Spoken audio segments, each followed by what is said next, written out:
I had an issue last week that completely destroyed my relationship with my daughter. I will try not to make this a long block of text. About me. I am a 50-year-old man, and I have bipolar disorder. I also had a problem with alcohol for many years. About 10 years ago, I cleaned up my act. I'm properly medicated, quit drinking with no relapses, and have been relatively happy. Life has been going pretty well. I'm financially stable, etc. I do have remorse about the experience her mom had with me as her husband. I was depressed for decades and was pretty toxic. We divorced but remained good friends and are co-parenting our daughter. About my daughter. She is a very intelligent 20-year-old who is starting her sophomore year at university. I love her with all of my heart and would never do anything to intentionally harm her. This is what happened. I have been under a tremendous amount of stress. I have a very important work project that has not been meeting deadlines. I work 7 days a week lately. I also had some issues with storm damage to my home, which cost me $20,000. My car broke down 2 weeks ago and cost me another $3,000. I lost my cell phone, etc. On top of all that, I've been unable to walk for 3 months due to severe arthritis in my hip. I had a total hip replacement last week, and my daughter came to take care of me. Things were going really well. She was managing my medications and picking up groceries, etc. I was so happy she was there. The medications I am on have been pretty tough. I was on a high dose of OxyContin, but I had a severely bad reaction to it. It basically triggered a manic episode, which she witnessed. The trigger was that she got into a minor car accident with my car. I immediately got frustrated and criticized her, but I neglected to ask her if she was okay. When she got home, I apologized for my behavior, but she was angry and was packing her things to go stay at a friend's house. This triggered me hard. I went through some abuse as a child and have a history of self-harm. When I feel like I am being abandoned, I begged her not to leave. And when she refused, I started hitting myself and saying I deserve it and that I hate myself.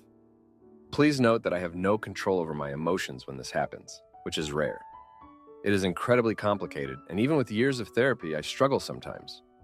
Her mom had seen me like this a few times in the past, but this was my daughter's first time.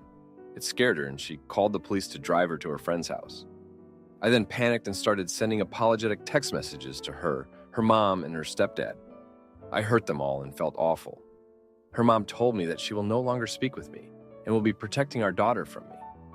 Only her stepdad has been communicating with me, and he is rightfully angry. This is an absolute disaster for me, and I cannot stop thinking about it. I can't sleep and I have crying episodes. I'm trying really hard not to fall into depression. That night, I immediately went to the emergency room and spoke to the on-call psychiatric advanced practice registered nurse. She calmed me down and we made a plan to start working on my mental breakdown. I had a session with my psychiatrist the next day, and she adjusted my medication. I set up consistent therapy going forward, but I feel it is too late and I have permanently damaged my relationship with her and everyone. To add, if I am coming across as being blameless, then I miscommunicated. I am totally to blame. She is the victim. I am sharing this because I don't know what to do. I know this is above anyone's pay grade, but I am not getting advice from my psychiatrist or therapist. I am panicking.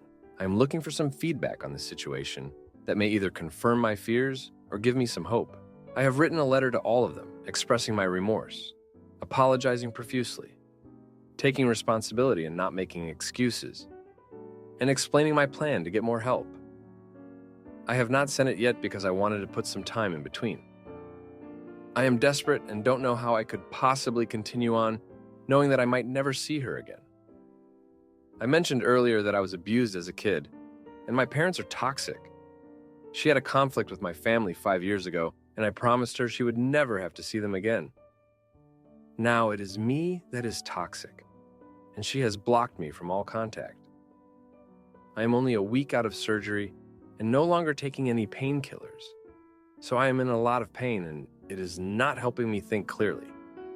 I believe that I am a good person, but I have a psychological condition that is extremely difficult to control. I have been proud of my ability to manage it over the past 10 years, but now I have thrown it all away. I am bipolar and had a manic episode in front of my daughter.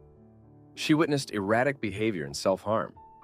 She wants nothing to do with me and has blocked me from everything. I'm afraid I will never speak with her again. Now for an update. Thanks for all the insightful responses, the encouraging ones, and the criticism. I know that I cannot use my disorder as an excuse, and I am trying my best to take the right steps to not let this happen again. I appreciate the comments from those who can relate because they had a toxic family member.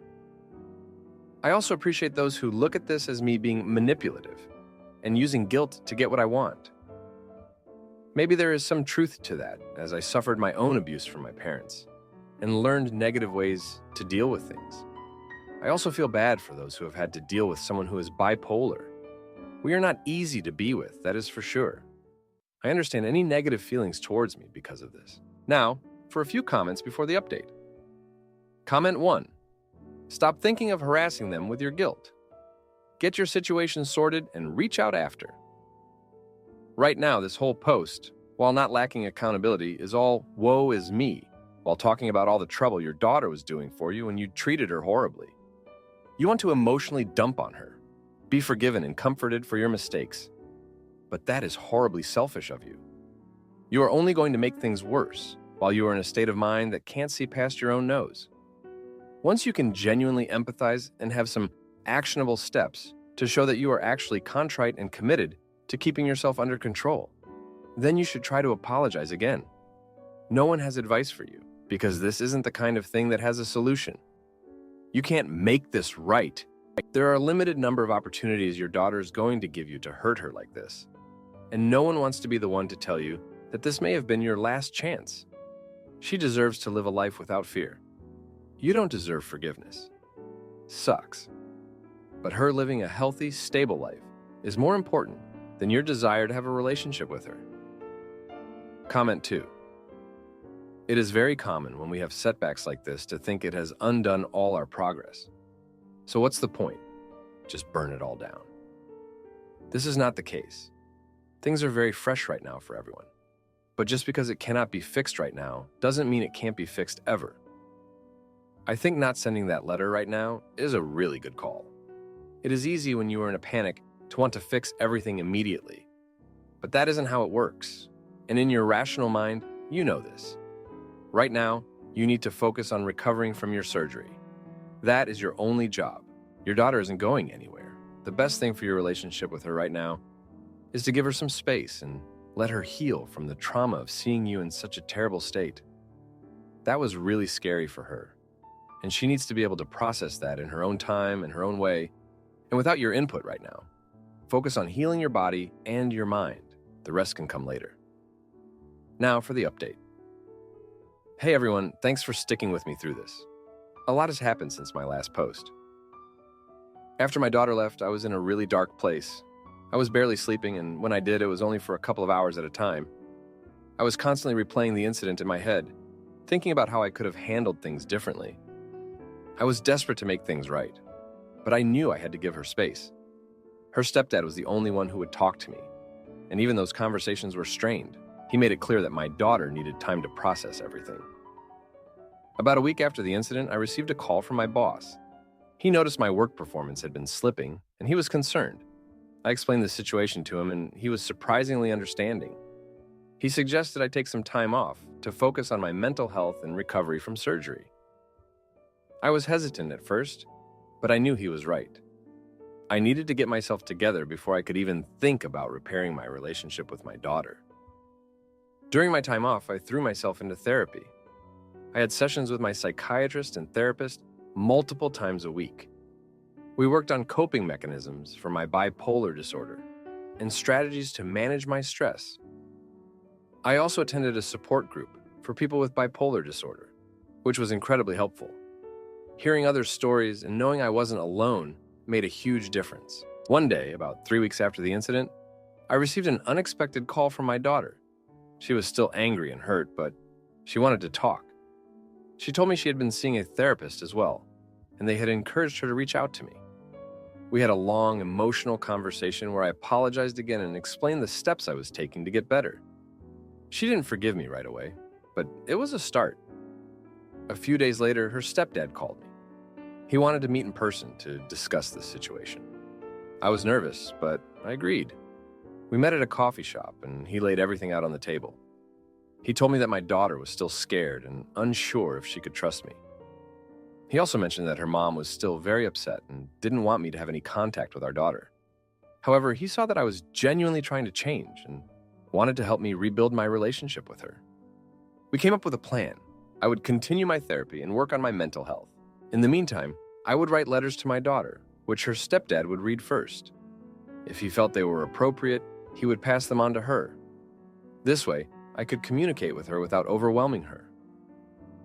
Writing those letters was one of the hardest things I've ever done. I poured my heart out, explaining my struggles and how much I loved her. I also shared stories from my past that I had never told her before.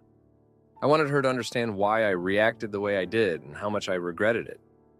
Her stepdad approved most of the letters, and slowly, she started to respond. One of the turning points came when I shared a story about my own father. He was a hurtful man, and I had always been terrified of becoming like him. I told my daughter about a time when I was her age, and my father had a similar outburst. It was a painful memory, but I wanted her to know that I was determined not to repeat his mistakes. I think this helped her see that I was genuinely trying to change. As the weeks went by, our communication improved. We started having short phone calls, and eventually, we met in person. It was awkward at first, but we slowly began to rebuild our relationship. I could see that she was still wary, but she was willing to give me a chance. During one of our conversations, she opened up about her own struggles. She'd been feeling a lot of pressure at school and was dealing with anxiety. I realized that I had been so focused on my own issues that I hadn't been there for her when she needed me. This was a wake-up call for me. I needed to be a better father, not just for her, but for myself as well. I also had a heart-to-heart with her mom. She was still angry, but she appreciated the effort I was putting in to get better. We agreed to work together to support our daughter and ensure she felt safe and loved. It wasn't easy, but it was a step in the right direction.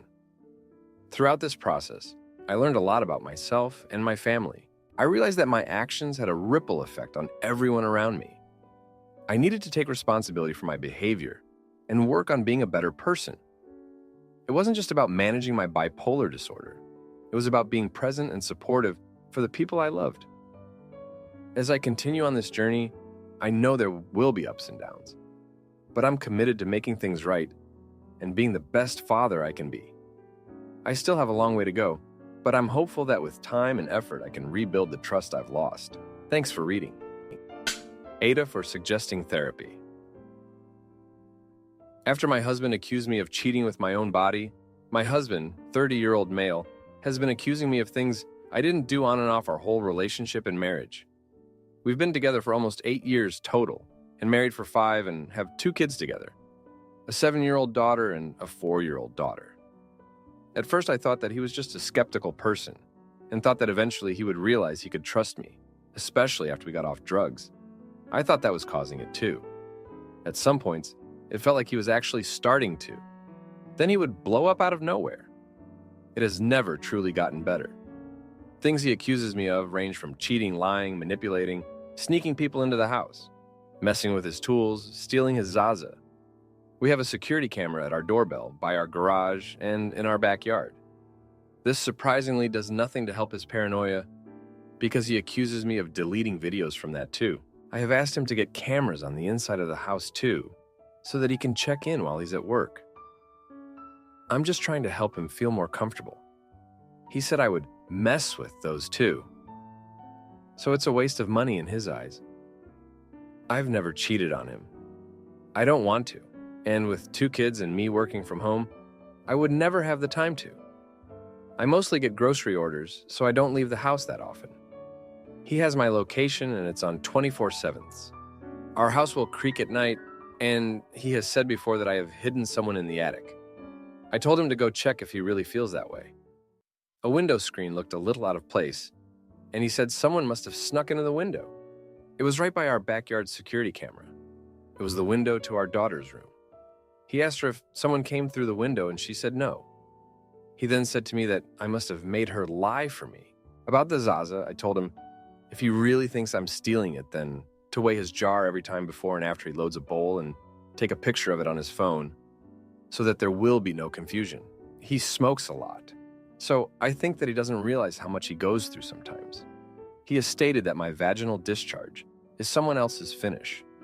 I told him that all women have vaginal discharge, and honestly, it looks nothing like finish. It's all very hurtful and makes me feel horrible he thinks this way about me. I feel like this is almost abuse. I haven't done any of these things, and I never would. I'm done pretending like things are going to be okay eventually. I don't know how I'm going to live like this the rest of my life. I've tried going to therapy with him, and he says we can't afford it, and he's tried medication, but it didn't work. So he is unwilling to try anything else. I guess I'm just looking for advice to see if anyone else has gone through anything similar. Now, for a few comments before the update. Comment 1. You are asking him to install cameras inside of the home so you can be monitored instead of being verbally abused? Honey, no. That is crazy. You are no longer safe here. You need to quietly speak with a divorce attorney to protect yourself and your children. He does not want psychiatric help. He knows he is harassing you and does not have a problem continuing. Comment 2. I know you are trying to keep the peace and stay safe, but placating and indulging accusations based on zero evidence is totally unsustainable. He needs psychiatric help, or you need to get out before it affects your kids even more. Probably both should happen. Now, for the update. Thanks for all the comments from the last post. So, this past week has been a lot to handle. It started with a pretty big argument on Monday night. My husband came home from work and immediately started accusing me of messing with his tools again. He said he noticed a wrench was out of place and that it had to be me, because no one else has access to the garage. I tried to explain that I hadn't even been in the garage, but he wasn't having it. He got really angry and started yelling, which scared our daughters. They were crying and I had to take them to their room to calm them down. The next day, I decided to take a stand. I told him that I couldn't keep living like this, constantly being accused of things I didn't do. I suggested that we take a break from each other. Maybe he could stay with his brother for a while. He didn't take it well. He accused me of wanting him out of the house so I could bring someone else in. I was so frustrated and hurt. I just wanted some peace and to show him that his accusations were baseless. On Wednesday, something unexpected happened. My husband came home early from work, which he never does. He looked really upset and said he needed to talk. He told me that he had been feeling really paranoid and anxious lately, and that it was affecting his work. He said he didn't know why he felt this way, but that he couldn't help it. For the first time, he seemed genuinely vulnerable. He admitted that he was scared of losing me, and that he didn't know how to stop these thoughts. I felt a mix of emotions. On one hand, I was relieved that he was finally opening up about his feelings. On the other hand, I was angry that it took him so long to admit it, and that he had put me through so much pain. I told him that I appreciated his honesty, but that it didn't excuse his behavior. I suggested again that we try therapy, and this time, he seemed more open to the idea. Thursday was a bit calmer.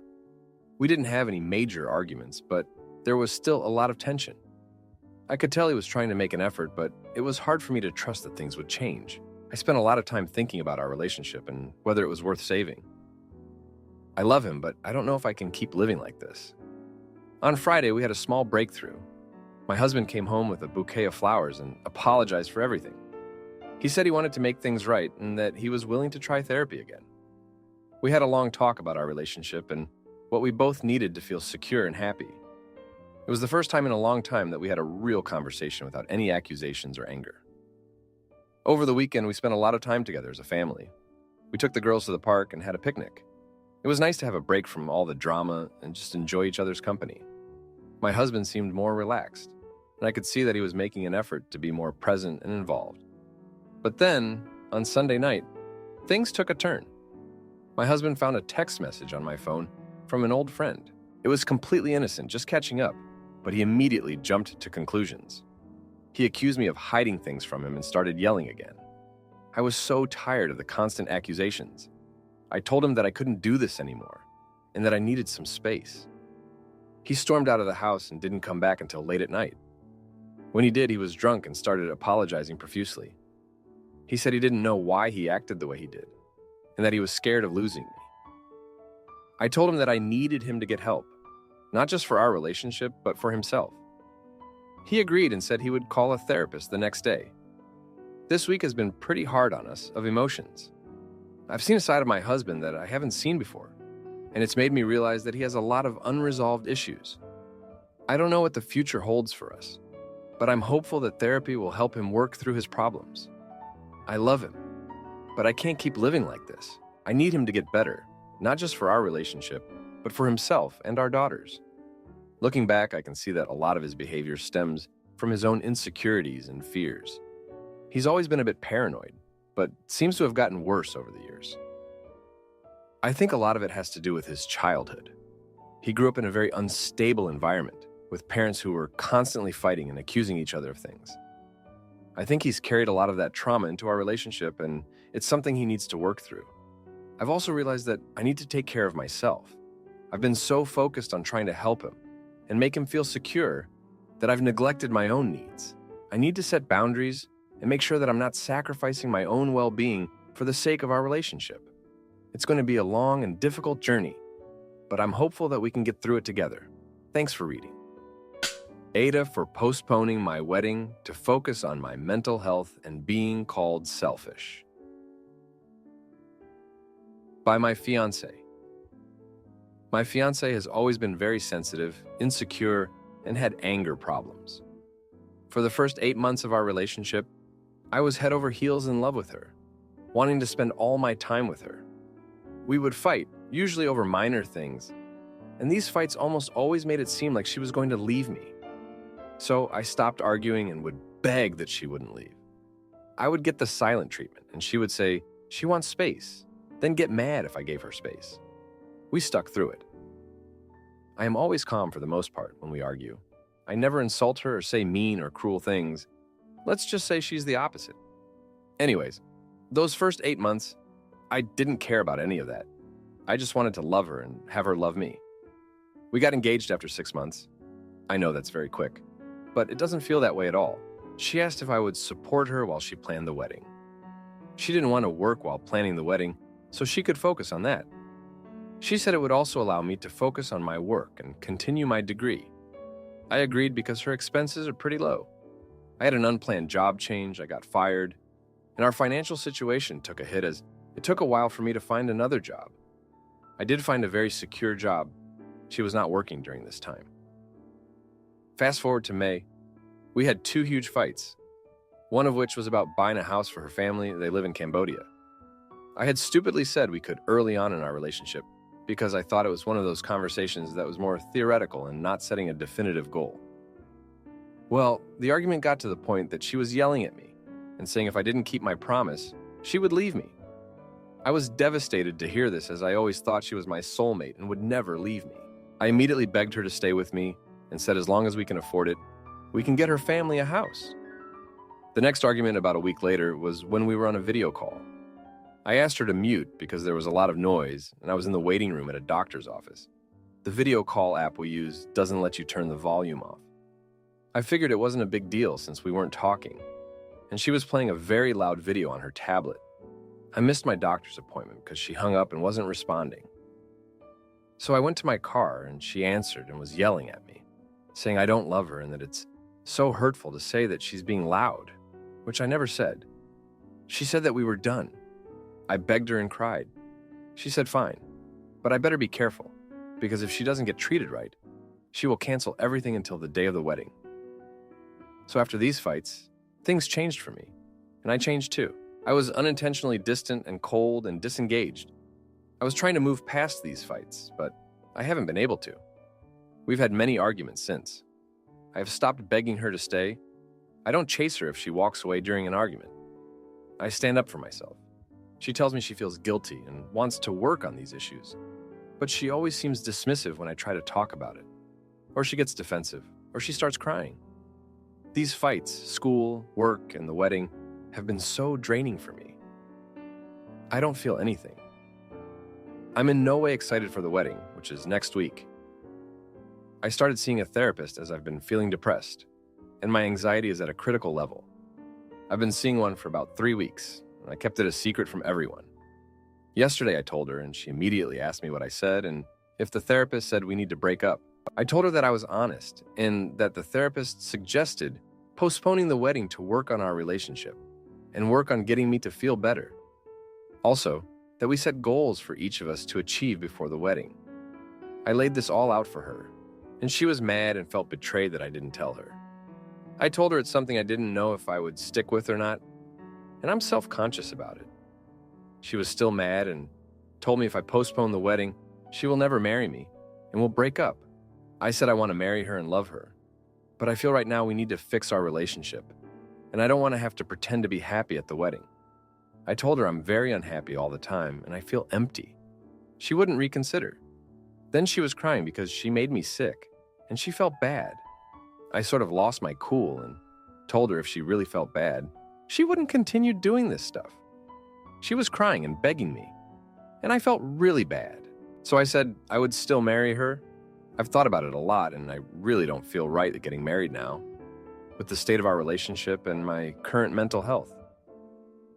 Do I continue with the wedding and hope it gets better, or postpone and risk losing my best friend? Now, for a few comments before the update. Comment 1. Absolutely postpone this wedding. Do not marry her right now. When everything's going well, she's great. But if I upset her at all, she yells, insults me, gives me the silent treatment, and threatens to leave, is a sign of a deeply dysfunctional relationship. Your girlfriend thinks your therapist is going to tell you to break up for a very good reason. If you marry her now, this will never get better. Do you really want 20 more years of this, 50? Postponing the wedding indefinitely is the right move. And good for you for seeing that. Comment 2. I don't understand how you missed the doctor's appointment if you were in the waiting room. You should not be on speaker in the waiting room. You can go 30 minutes without being on the phone. You weren't even talking on the phone? It doesn't even make sense. Just hang up and be an adult. Oh, and you shouldn't marry her. Ask your therapist about your codependency issues. Now, for the update. Hey everyone, thanks for reading. So, the wedding happened. I went through with it even though I had my doubts. The day itself was a blur. I remember standing there feeling like I was watching someone else's life unfold. She looked beautiful, and for a moment, I thought maybe things would be okay. But deep down, I knew I was just going through the motions. After the wedding, we went on our honeymoon. It was supposed to be this magical time, but it was anything but. We fought almost every day. The smallest things would set her off, and I found myself walking on eggshells, trying to avoid another blow-up. One night, we had a huge argument about something trivial. I can't even remember what it was. She screamed at me, saying I ruined her life and that she wished she had never married me. I was stunned. I didn't know what to say. I just sat there feeling numb. When we got back home, things didn't get any better. I was still seeing my therapist, and she kept urging me to set boundaries and take care of my mental health. I tried to talk to my wife about it, but she would either get defensive or start crying, saying I didn't love her. It was exhausting. I felt like I was drowning and there was no way out. Then, about a month ago, something happened that forced me to make a hard choice. I came home from work one day to find her packing her bags. She said she was leaving and going to stay with a friend for a while. She said she needed space to think. I was shocked, but also relieved. I thought maybe this would give us both some time to cool off and figure things out. But a week later, she called me, crying, saying she wanted to come back. She said she missed me and that she was sorry for everything. I didn't know what to do. Part of me wanted to take her back, hoping things would get better. But another part of me knew that nothing had changed. I told her I needed more time to think. During this time, I started reflecting on our relationship and my own feelings. I realized that I had been ignoring my own needs and mental health for too long. I had been so focused on making her happy that I had lost myself in the process. I knew I couldn't keep living like this. I talked to my therapist about it, and she helped me see that I needed to make a decision for my own well-being. I decided to tell my wife that I needed a separation. It was one of the hardest things I've ever done. When I told her, she was devastated. She cried and begged me to reconsider, but I stood my ground. I told her that I needed time to work on myself and that we both needed to figure out what we really wanted. The fallout from this decision has been tough. She's been calling and texting me constantly, saying she can't live without me and that she's sorry for everything. It's been hard to stay strong, but I know this is what I need to do.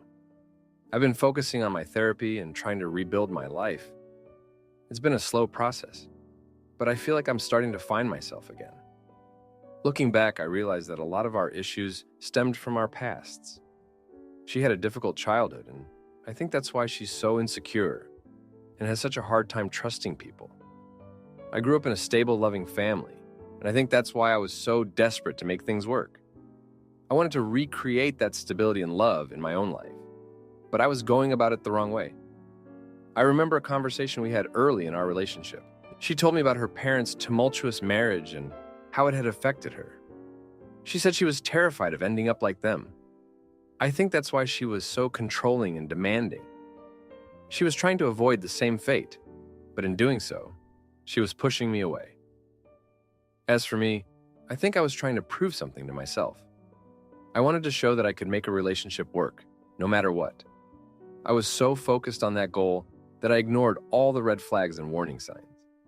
I thought if I just loved her enough, everything would be okay. But love isn't enough. You need trust, respect, and communication. And we didn't have any of that. So now I'm trying to move forward. I'm focusing on my mental health and trying to figure out what I really want in life. It's been a difficult journey, but I feel like I'm finally on the right path. I don't know what the future holds for my wife and me, but I know that I need to take care of myself first. Thanks for reading. If you like this video, you'll probably like these too. Also, while you're here, please consider subscribing. It's your support that keeps this channel alive and allows me to make better and longer videos. Have a great day.